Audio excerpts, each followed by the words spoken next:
우리 옆에 있는 분들하고 한번 인사했으면 좋겠습니다. 메리 크리스마스. 네, 하늘에는 영광이요 땅에는 평화로우신 아기 예수님을 찬양합니다. 오늘 찬양대 찬양이 또 특별히 은혜로웠던 이유가 여기 있는 것 같습니다.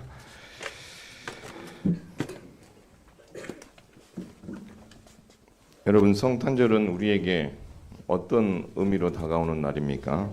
물론 아기 예수님이 태어나신 날이죠. 그러나 아기 예수님께서 우리의 구원을 위해 구원 역사의 중심으로 찾아오신 날입니다. 믿으시기 바랍니다.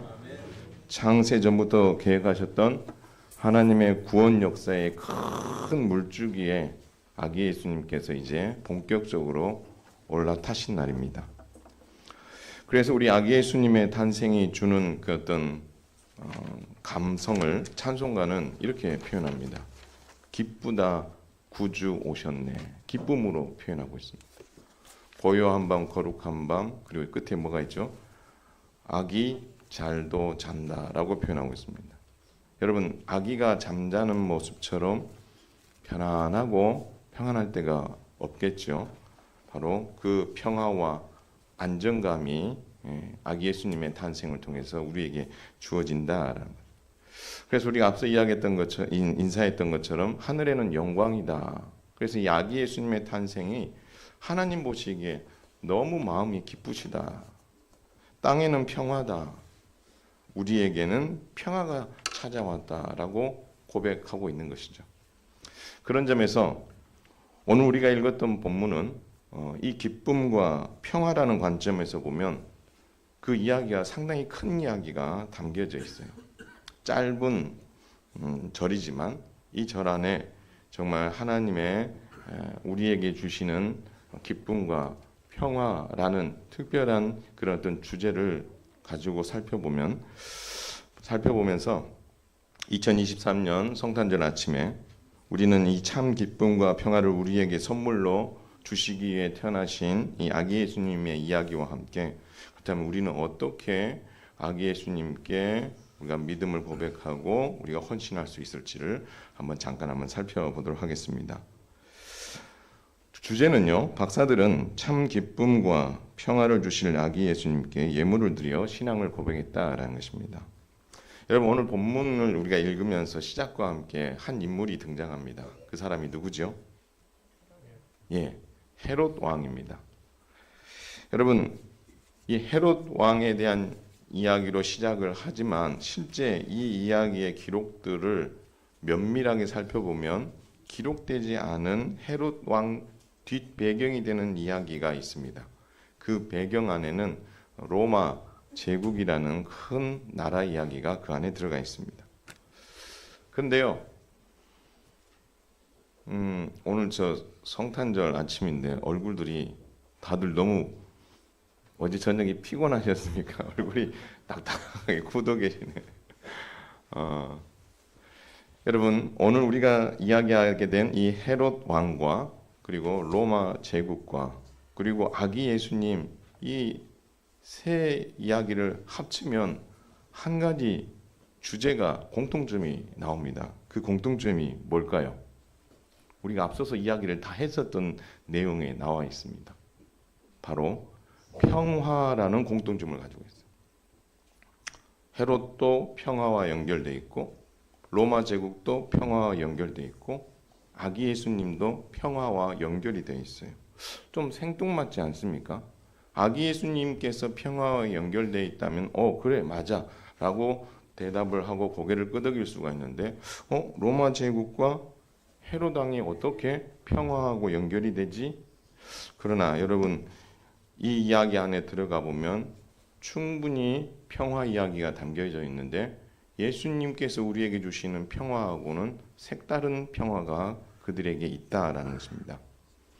여러분, 예수님께서 태어날 당시 유대인들은 로마 제국의 통치 아래에 있었습니다.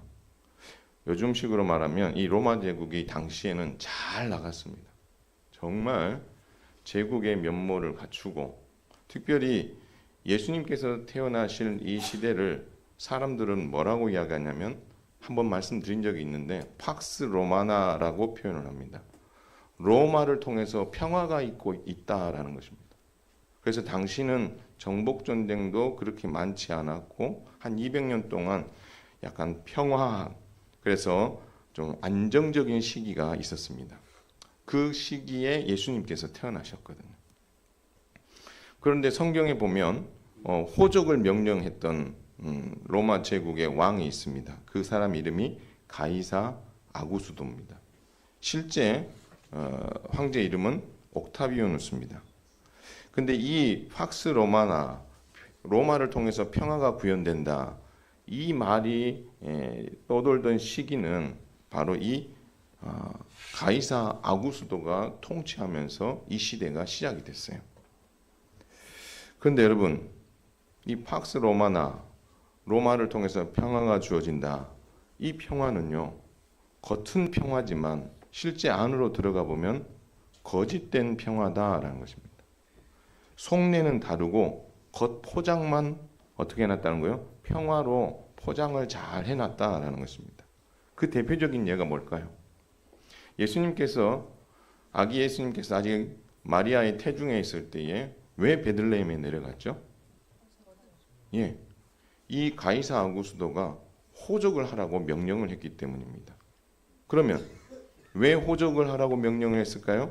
바로 세금을 더 정확하게, 더 많이 거두기 위해서 사람의 머리 숫자를 세는 거죠. 그렇다면 여러분, 가이사 아구스도로부터 시작된 팍스 로마나 로마의 평화의 이 시기는 결국 겉은 평화를 이렇게 이야기하지만 속내에 들어가 보면 결국 제국은 제국이었어요. 제국을 경영하기 위해서 필요한 돈을 어디서 걷어들이는 거예요? 제국의 통치 아래에 있는 백성들, 정복민들에게서 더 많은 세금을 거두기 위해서. 그래서 자신들이 이야기하는 팍스 로마나라는 이 평화를 어떻게 해요? 거짓된 평화를 계속해서 잘 포장하고 유지해 가기 위해서 결국 이 세금을 많이 거둬야 될 필요가 있었고, 그래서 호족을 명령했던 겁니다. 따라서 로마 제국은 평화를 이야기했습니다. 그러나 그 평화는 진짜 평화가 아니고 가짜 평화며, 누군가의 정말 고통스러운 힘든 삶에서 얻어진 돈을 어떻게 해요? 세금이라는 명목으로 걷어내서 그걸 가지고 제국을 경영하는 물질주의, 그리고 그 일들을 행함에 있어서 꼭 필요한 게 또 사람의 숫자거든요. 그 사람의 숫자를 확보하기 위해서 로마 제국은 노예 제도를 끝까지 포기하지 않았습니다. 그래서 로마 제국은 평화를 이야기하지만 그 안에 들어가 보면 세금을 거두어서 나라를 경영하고, 그리고 많은 노예를 두어서 힘들고 어려운 일들을 그들을 통해서 함으로 말미암아 로마 제국의 번영을 꿈꾸었던 거죠. 따라서 철저하게 로마 제국의 이익을 위해서 평화라는 도구를 사용했다라는 것입니다. 그리고 로마 제국이 이 평화라는 이것을 어떻게 해요? 잘 구현하고 오래 지속하기 위해서 선택한 것이 헤롯을 왕으로 세운 겁니다. 그래서 헤롯이 왕이 된 것과 로마 제국이 평화를 꿈꾸는 것이 같은 맥락에 있는 거예요. 헤롯을 왕으로 세워서 예루살렘을 통치하게 한 것입니다. 그래서 팍스 로마나, 로마로부터의 평화의 산물이 바로 헤롯 왕입니다. 여러분, 헤롯은 누구보다도 예루살렘을, 그리고 성전을, 그리고 유대인들을 아주 잘 알았습니다.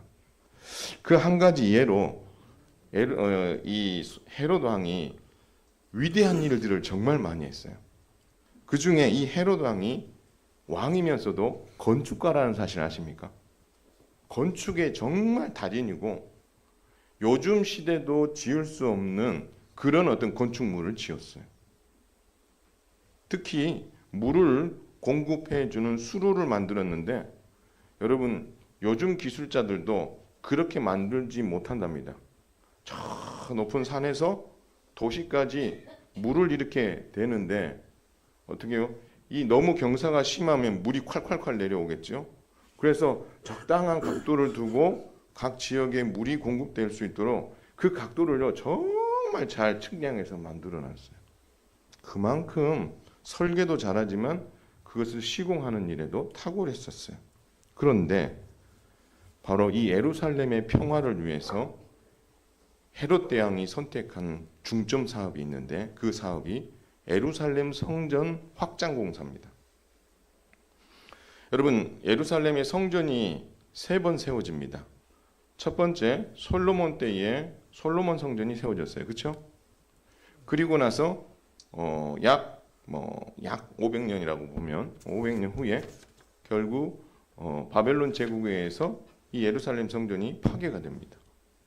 70년 바벨론 포로 생활을 하고 돌아와서 그들이 건축한 성전이 스룹바벨 성전이라는 성전이에요.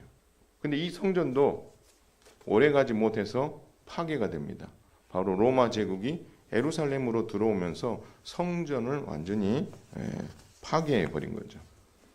그렇기 때문에 이 성전과 예루살렘 성 자체가 많이 상해에 있었기 때문에 유대인들의 마음에는 뭐가 그리울까요? 성전이 그리운 거예요. 솔로몬 때의 그 화려하고 웅장했던 그 성전. 근데 지금은 파괴되고 정말 보잘것없어 보이는 이 성전을 바라보면서 그래도 스룹바벨 성전 때가 좀 나았다라고 생각하면서 이 성전에 대한 아쉬움이 늘 남아있는 거예요. 그래서 헤롯이 생각하는 게 뭐냐면 이들의 마음을 내 마음으로 싹 끌어당기는 방법은 한 가지다. 뭐겠어요?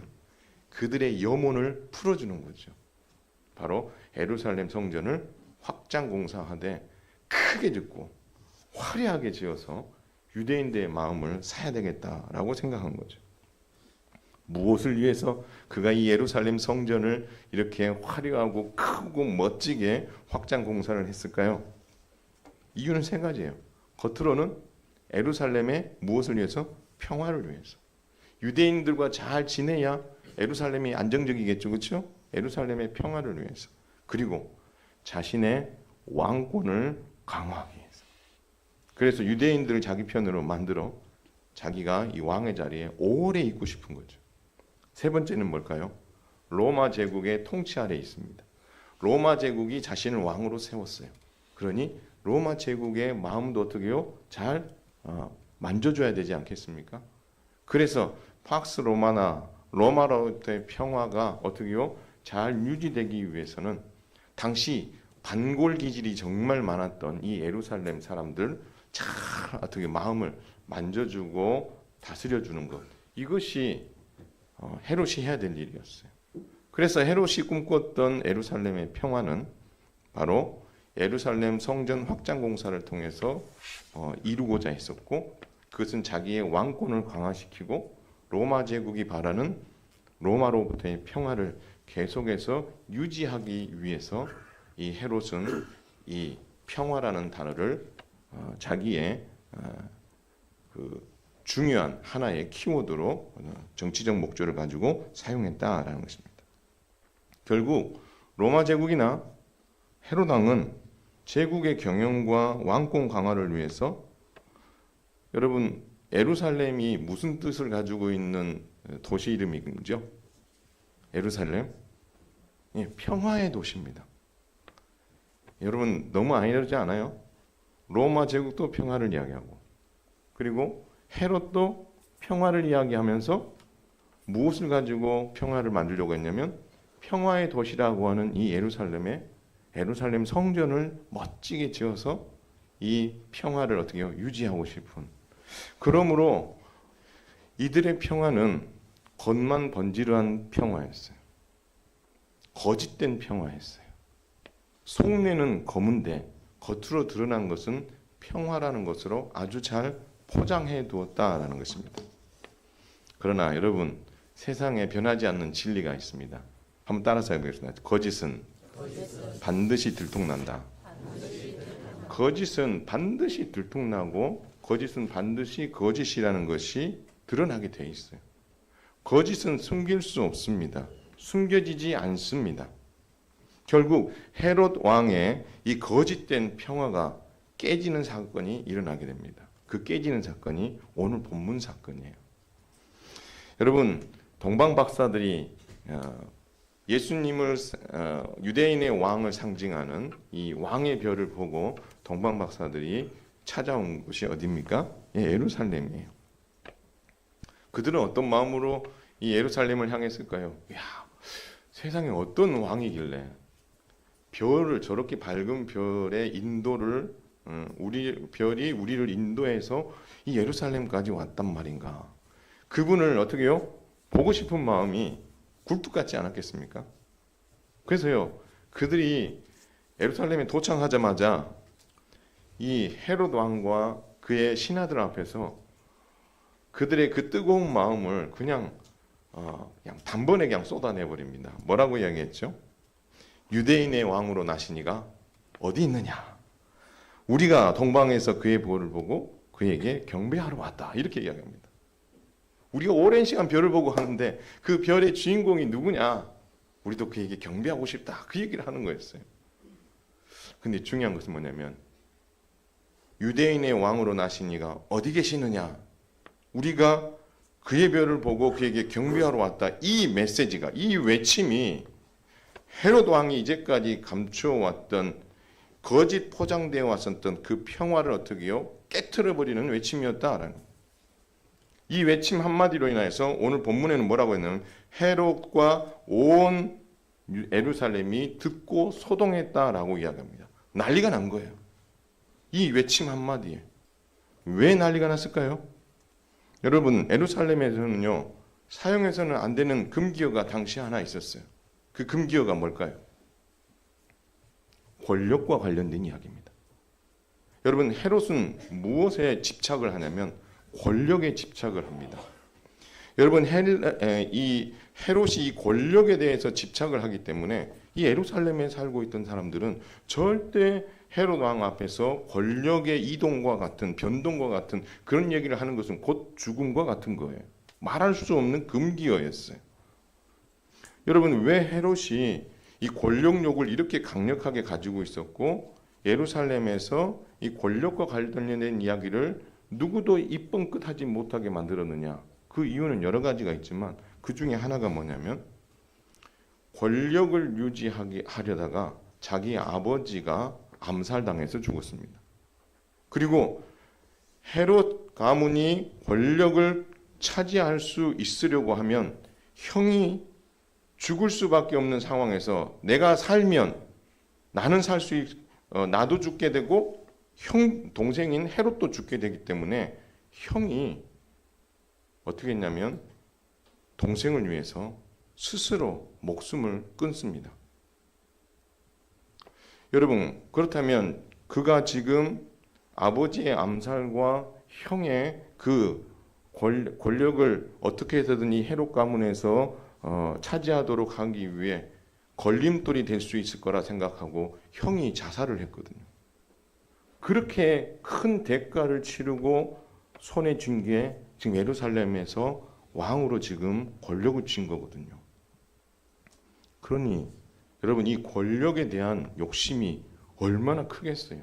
어마어마한 대가를 치르고 왕이 됐기 때문에. 그래서요, 자기하고 결혼했던 사람들, 자기 자식들 중에 이 권력과 관련해서 뭔가 조금이라도 틈이 딱 보이면 헤롯은 과감하게 죽여버렸어요. 자기 아내라 하더라도, 자식이라도.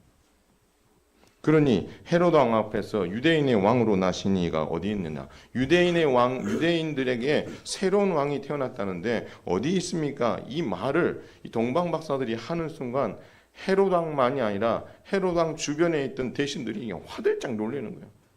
저게 지금 제정신이가 지금 이 예루살렘에서 절대 해서는 안 되는 금기어를 그것도 당사자인 왕 앞에서 저렇게 쏟아내고 있다니. 여러분, 예루살렘이 소동했다라고 하니까 이제 그냥 좀 시끄러웠다 이렇게 생각할 수 있지만 아니에요. 이건 죽고 사는 문제예요. 심각한 문제예요. 그래서 왕이 어떻게 합니까? 대제사장들과 서기관들을 다 불러 모읍니다. 그리고 질문을 던집니다. 그리스도가 어디서 나느냐? 너희가 말하는 메시아가 어디서 태어나느냐? 그랬더니 대제사장이 대답을 합니다. 유대 베들레헴에서 태어납니다. 미가 선지자가 예언했습니다. 뭐라고 예언했습니까? 또 유대 땅 베들레헴아, 너는 유대 고을 가운데에서 가장 작지 아니하도다. 내게서 한 다스리는 자가 나와서 내 백성 이스라엘의 목자가 되리라. 여러분 여기서 그리스도가 베들레헴에서 태어날 것을 말씀하시는데 베들레헴에서 태어날 것만 이야기하시는 것이 아니라 이 그리스도가 할 일이 뭔지도 이야기해 줍니다. 그 할 일이 뭡니까? 한 다스리는 자가 태어난다라고 이야기했어요. 내 백성 이스라엘의 목자가 된다라고 했어요. 이 말은 뭐냐면 그리스도가 결국 유대인들의 뭐가 될 것이라는 걸 이야기하는 거예요. 왕이 될 것이다라고 말씀하고 있다라는 겁니다. 여러분 이 이야기를 듣는 순간 헤로드 왕이 흥분했겠어요? 흥분하죠. 권력에 지금 대항하는 그런 어떤 외침이 있었고 그들이 알든 모르든 그래서 이걸 어떻게 해서 수습을 하고 자기의 권력을 끝까지 유지해야 되는 그런 상황이 놓여 있는 거예요. 그런데요, 헤로드 왕은 표정의 달인입니다. 저는 이게 잘 안 돼요. 표정 관리가 기분 좋으면 좋은 대로, 기분 나쁘면 나쁜 표현이 얼굴에 표정이 다 나고 있으면 아, 내가 아직 고수가 아니구나 그렇게 생각하시면 됩니다. 아셨죠? 그래서 웃을 때 웃고 슬퍼할 때 슬퍼할 수 있는 건 누구나 다 할 수 있어요. 힘들고 어려울 때 표정 관리할 수 있는 거. 여러분 이게 고수죠. 결국 표정 관리의 달인이었던 헤롯은 불편한 마음, 화나는 마음, 분노의 마음은 어떻게 해요? 마음속에 있지만 얼굴은 환하게 웃으면서 이 동방박사들에게 묻습니다. 뭘 물어봐요? 별이 언제 나타났느냐? 그리고 이 별을 보고 오는 가운데 어떤 일이 있었느냐?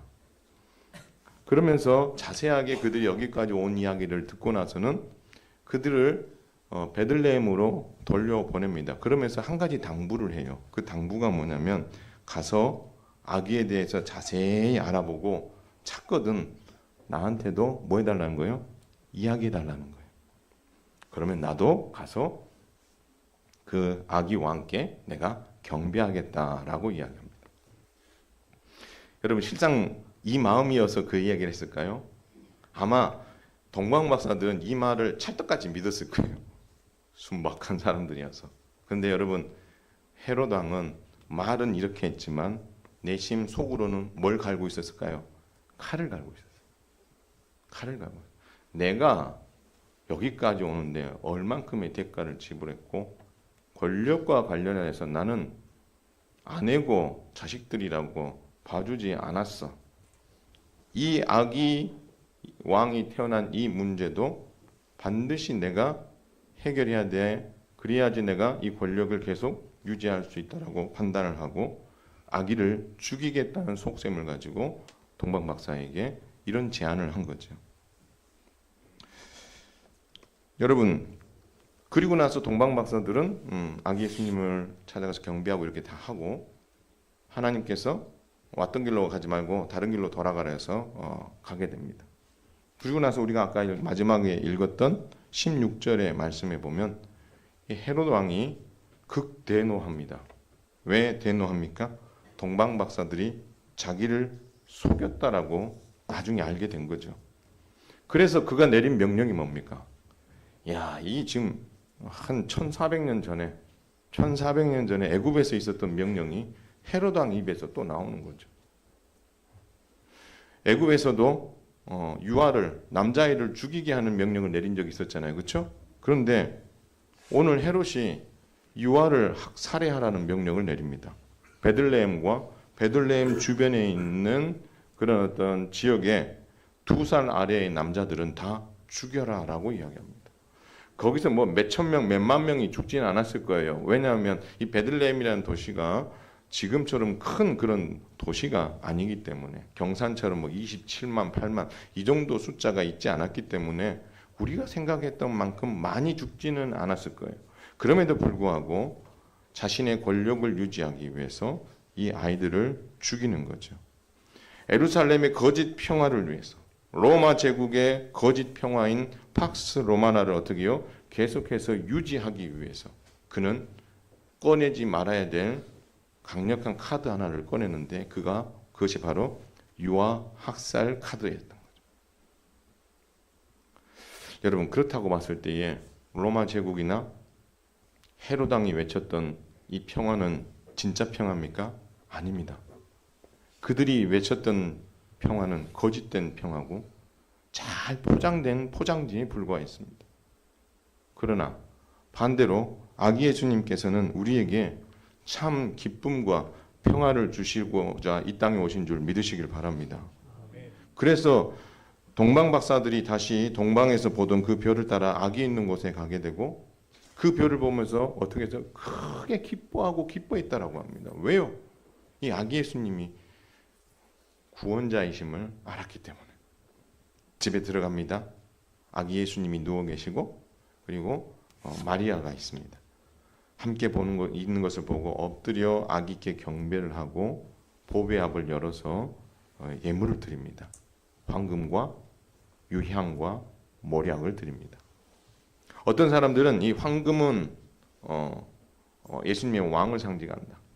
그리고 몰약은 예수님께서 대제사장적인 일을 하신다라고 이야기도 하고, 어떤 분은 또 몰약은 예수님의 십자가 죽음을 의미한다라고 해석하는 사람도 있습니다.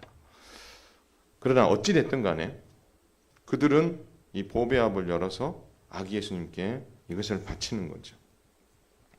사실 오늘 이 이야기와 누가복음 2장의 이야기를 연결시켜 보면 여러분 베들레헴 목자들도 이 경배의 자리에 참여했습니다. 같이 동방박사들과 베들레헴에 있었던 이 목자들이 한 자리에 같이 모였는지는 모르겠습니다. 어쨌든 간에 여러분 베들레헴 목자들도 천사들을 만나고 천사들이 전해준 그 메시지, 오늘날 다윗의 동네에 너희를 위하여 구주가 나셨으니 곧 그리스도 주시라는 이 메시지와 그리고 천사들이 불러줬던 찬송을 마리아와 아기 예수님 앞에서 불렀을 것 같아요. 어떻게 해요? 지극히 높은 곳에서는 하나님께 영광이요, 땅에서는 하나님이 기뻐하시는 사람들 중에 평화로다. 천사들이 이렇게 노래를 했습니다 라고 이야기를 하고 나실 아기 예수님이 그리스도 주시다라는 메시지를 전했을 거예요. 돌려 말하면 이 베들레헴 목자들도 아기 예수님을 보면서 이분이 우리에게 참 기쁨과 평화를 주시는 분이시다라는 것, 이것을 그들이 알았고 보았고, 그래서 그들이 찬송을 통해서 하나님 앞에 영광을 올려드렸던 거죠. 마찬가지로 이 동방박사들도 신앙의 고백을 담아서 예물을 드린 거예요. 이분이 유대인의 왕을 넘어 만왕의 왕이시다라는 신앙의 고백을 거기에 담아서 예물을 드린 거예요. 결국 여러분, 예수님께서 그리고 예수님 주변에 있는 동방박사들과 그리고 베들레헴 목자들이 보여주었던 이 모든 경배와 이 찬송을 들여다보면 아기 예수님께서 우리에게 무엇을 주시는 분이시다? 바로 참 기쁨과 평화를 주시는 분이시라는 것을 우리는 충분히 헤아려 볼 수 있다라는 것입니다. 맞습니다. 그렇기 때문에 참 평화는 오직 예수 그리스도만이 우리에게 주실 수 있음을 믿으시길 바랍니다. 반대로 이 참 평화는 예루살렘 성전도 줄 수 없습니다. 이 참 평화는 헤롯 왕도 줄 수 없습니다. 이 평화는 로마 제국도 줄 수 없고 그 황제도 줄 수 없습니다. 왜 줄 수 없죠? 그들이 꿈꾸는 평화와 하나님께서 생각하시는 평화가 다르기 때문이고, 이 평화를 우리가 상실했고 그 상실한 이유에 대해서 예루살렘 성전도 헤롯 왕도 로마 황제도 이 상실해버린 평화의 이유를 해결해 줄 수 없기 때문에 그렇습니다. 우리가 하나님께서 주신 참 평화를 상실하게 된 이유는 딱 한 가지입니다. 뭐 때문이죠? 죄 때문입니다. 이 죄의 문제를 예루살렘 성전도 해결해 줄 수 없습니다. 이 죄의 문제를 헤롯 왕도 해결할 수 없고 로마 황제도 로마 제국도 해결해 줄 수 없습니다. 그러나 세상 누구도 해결해 줄 수 없는 이 죄의 문제를 우리 아기 예수님께서는 해결해 주시고자 이 땅에 오신 거죠. 그런데 이 아기 예수님이 어떤 분입니까? 하나님이십니다. 창조주이십니다. 그분은 하나님의 아들이셨을 뿐만 아니라 죄가 없으신 분이셨습니다. 그리고 죄인된 우리를 구원하시고 살리시기 위해서 하나님으로 이 땅에 오셨던 것이 아니라 하나님으로 오시면서 또 어떤 모습으로 오셨어요? 사람의 모습으로 오셨어요. 그래서 우리가 아까 불렀던 찬송 안에도 보면은 어떤 고백이 있습니까? 참 신과 참 사람으로 오셨다라는 표현이 있어요. 예수님은 참 신이고 참 사람이다라는 말은 뭐냐면 죄가 없으신 하나님이시고 사람인데 온전한 사람으로 이 땅에 오셨다. 영으로 오셔서 육의 고통을 느끼지 못하시는 그런 분이 아니라 우리와 똑같은 사람의 모습으로, 그러나 하나님이시기에 죄가 없으신 모습으로 이 땅에 오셨다라는 것입니다. 무엇을 위해서 이 땅에 오셨어요? 누구도 해결해 줄 수 없는 이 참 평화의 문제, 이 죄의 문제를 어떻게요? 해결하시기 위해서. 그래서 예수님께서는 예루살렘이 아니라 어디서 태어난 거예요? 베들레헴에서 태어난 거예요.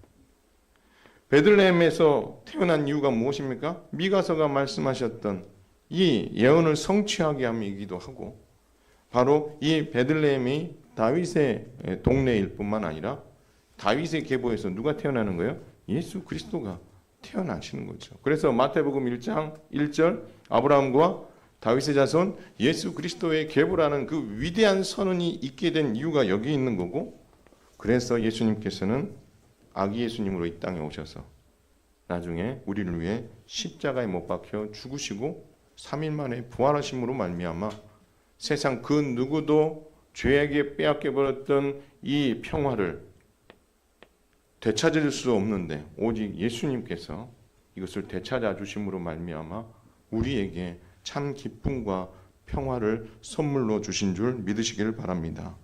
그래서 베들레헴에서 태어나신 아기 예수님을 향해 베들레헴 목자들도 경배한 것이고, 이방인들의 대표인 이 동방 박사들도 찾아와서 경배한 것이에요. 그래서 이 아기 예수님께서 우리에게 주시는 이 기쁨과 평화는 몇몇 사람의 몫이 아니라는 거예요.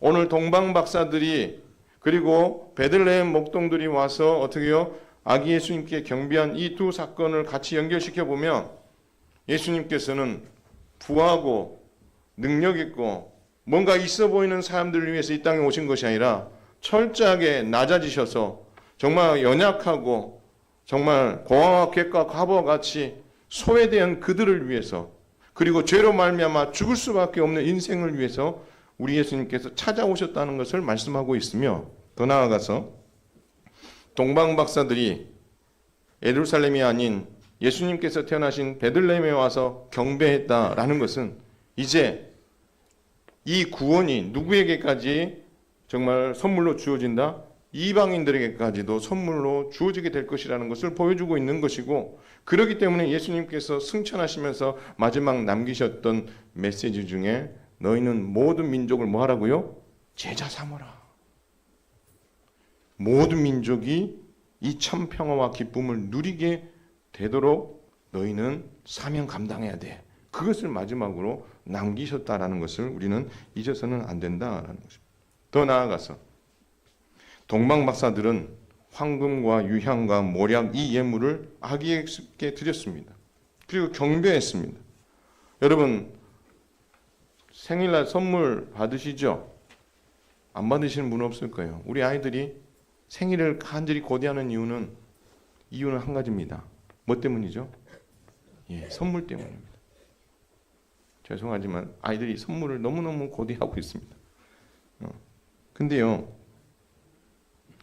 이 선물은 왜 주는 거죠? 그 선물을 태어난 아이들이 선물 주세요. 이게 말이 안 되잖아. 나를 태어나게 한 부모님한테 감사해야 되는데 아주 당연한 것처럼 선물을 달라고 해요. 근데 그렇게 할 수 있는 이유가 뭐예요? 부모님이 나를 뭐 하기 때문에? 사랑하기 때문에. 마찬가지예요. 그 사랑을 어떻게 고백받고 싶은 거고. 그래서 여러분 선물을 받고 싶은 거예요. 반대로 따진다면 동방 박사들이 아기 예수님께 황금과 유향과 모략을 예물로 드렸다. 이 말은 그들이 이 예수님을 구주로 고백했다라는 신앙 고백이고, 당신이 우리에게 참 기쁨과 평안을 주시는 유일한 분이십니다라는 신앙의 고백을 그 아기 예수님께 드렸다라고 볼 수 있다라는 것입니다.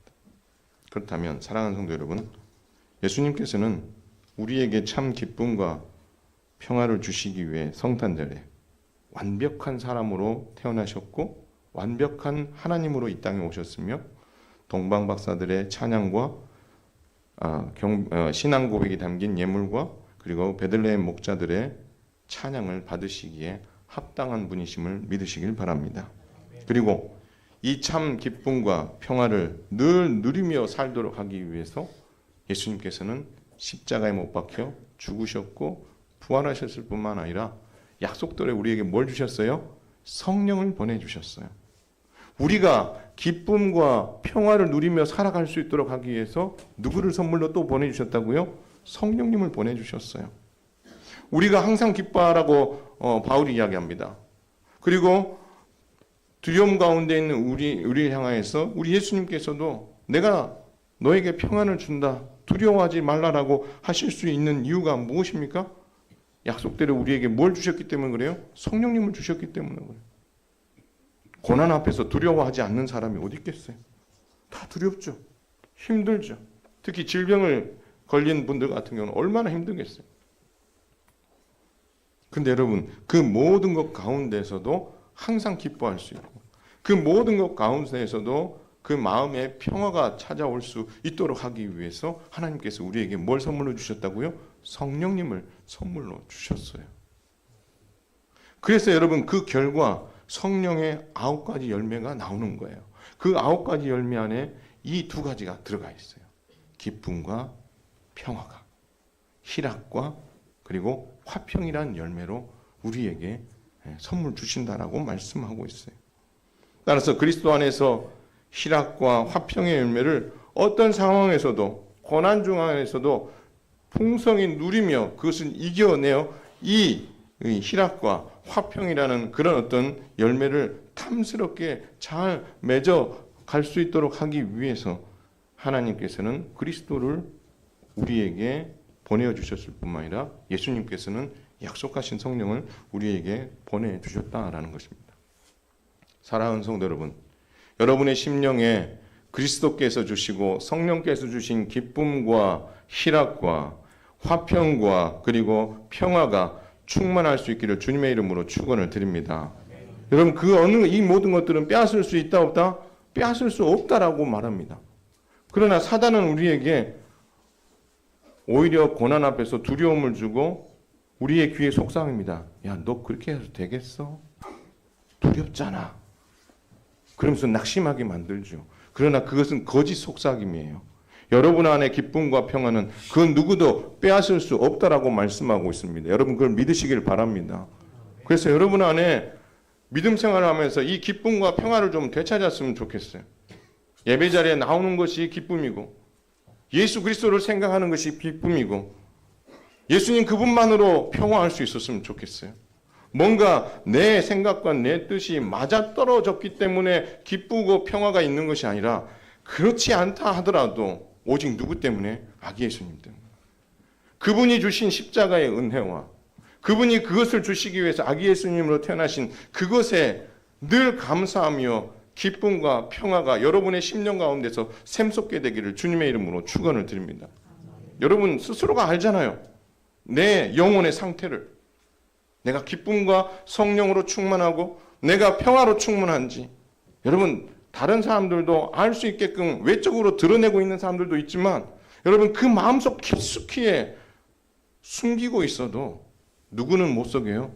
하나님과 내 자신은 못 속이는 거죠.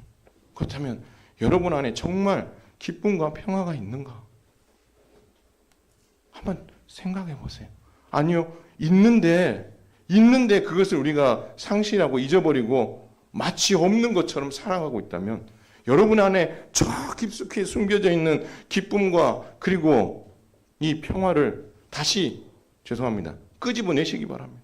다시 어떻게요? 소환해내시길 바랍니다. 그 소환해내는 그 출발은 아기 예수님께서 나를 위해서 이 땅에 오셨다는 사실. 아기 예수님께서 나를 살리시기 위해서 십자가에서 죽으시고 부활하셨다는 사실. 이 사실로부터 다시 출발한다면 여러분 속에 저 구석에 여러분 포장해서 숨겨놓았던 그 기쁨과 그 평화, 사단에게 빼앗기지 않은, 아니 사단에게 빼앗겼다라고 생각할 수 있는 그거 다시 꺼내서 여러분의 심령 안에 기쁨과 평화가 되찾아오고 여러분의 얼굴에 어쩔 수 없이 웃는 것이 아니라 하나님께서 주시는 은혜, 십자가의 은혜, 아기 예수님이 이 땅에 오신 이 은혜가 너무 커서 기뻐하고 감사할 수 있다면 그것만큼 행복한 게 어디 있겠어요? 2024년에 여러분 목표를 하나 딱 잡았으면 좋겠어요. 하나님, 내 영혼이 기쁨을 회복하게 하여 주옵소서. 내 영혼이 평화를 회복하게 하여 주옵소서. 그래서 하나님, 내 안에 우중충한 것들을 다 드러내고 내 안에 아버지 더러웠던 것들을 다 드러내고 이제까지 나 혼자 짊어지고 있었던 그 짐을 다 내려놓고 다시 예수로 출발하여 기쁨과 그 평화를 다시 회복하는 멋진 2024년을 여러분 만들어 갔으면 좋겠다라는 거죠. 이제 좀 끊어버리세요. 사단의 그 속임수에서 좀 끊어내시고 그것에서 좀 벗어나세요. 그렇게 했을 때에 여러분이 해야 될 일이 하나 있습니다. 바로 동방 박사들이 아기 예수님께 황금과 유향과 모략을 신앙을 고백을 통해 드렸던 것처럼 우리도 그리스도께서 주신 희락과 화평을 가지고 성령의 도우심으로 열매를 맺고 그리스도를 위해 헌신하는 그 헌신이 우리에게도 필요하다는 것입니다. 성탄절에 성탄 헌금하는 것 이것만이 아니고요. 하나님께서 내게 주신 직분, 하나님께서 내게 주신 맡겨주신 그 달란트, 그것을 어떻게 해요? 기쁨과 감사와 평화한 일에 어떻게 해요? 헌신하고 사용함으로 말미암아 하나님께서 기뻐하시는 성도로, 그리고 함께 믿음 생활하는 성도들 그걸 세우는 일로 주께서 모이게 하신 이 교회를 건강하게 만드는 일에 여러분 헌신할 수 있다면 동방 박사들이 아기 예수님께 드린 황금과 유향과 모략, 지금 우리의 삶의 형식으로도 바라봐도 바꿔봐도 여러분 그 어마어마한 금액이 드는 부분들인데 그런 금액 들지 않아도 우리에게 맡겨주신 것을 하나님께 다시 되돌려드리며 충성함으로 말미암아 여러분 안에 기쁨이 있음을, 여러분 안에 평화가 있음을 정말 맡겨주신 직분에 충성함으로 이것을 그리스도께 돌려드려 주의 몸된 교회를 유익하게 하고 여러분을 유익하게 만드는 멋진 성도로 살아가시고 2024년을 그렇게 멋지게 계획할 수 있게 되기를 주님의 이름으로 축원을 드립니다. 아멘.